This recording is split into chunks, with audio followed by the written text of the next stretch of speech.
හරි හරි. ඒ දෙක එවන්නකෝ මෙතෙන්ට. හරි.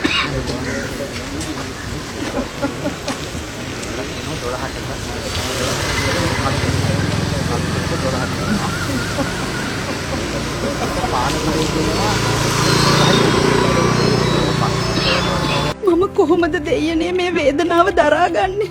ආතරයිටිස් වලට හොඳ ආයුර්වේද ප්‍රොඩක්ට් එකක් තියෙනවා. අපි ඒක ගෙනල්ලා බලමු.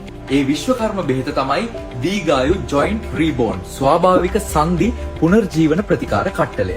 මේ තමයි දීගායු ජොයින්ට් හීලර් කැප්සියුලය. මේ දීගායු ජොයින්ට් හීලර් බාම් එක මෙම විදුලි සංදි තවනයේ භාවිතයෙන් ඔබේ සංදි පහසුවෙන්ම තවා ගන්න පුළුවන්. දීගායු ජොයින්ට් රීබෝන් ස්වාභාවික සංදි පුනර්ජීවන කට්ටලය නිවසටම ගෙන්වා ගැනීමට දැන්ම අමතන්න.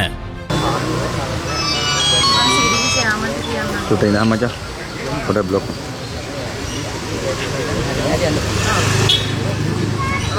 Hello, mau yang foto kita. Ada game berita. මෙතන බ්ලොක් එකක්. කලුතරට දෙකකුයි. පානකට දෙකකුයි එපනම් හරිද? ඒක අපි අපිට පාන දුරටම හතර දෙන්නේ. පාන දුර එල්ලම එන්නේ ඒ පැත්තේ. පාන දුරට හතරක්. ඊපස්සේ ජීල්ලේ යනවා. අර දාලා කලුතරේ පින කරගෙන අපව පාන දුරට. ආ රයිට් හරි හරි. ඒතකොට මෙතෙන්ට 11ට බස් අවශ්‍ය නැහැ. අවශ්‍ය නැහැ.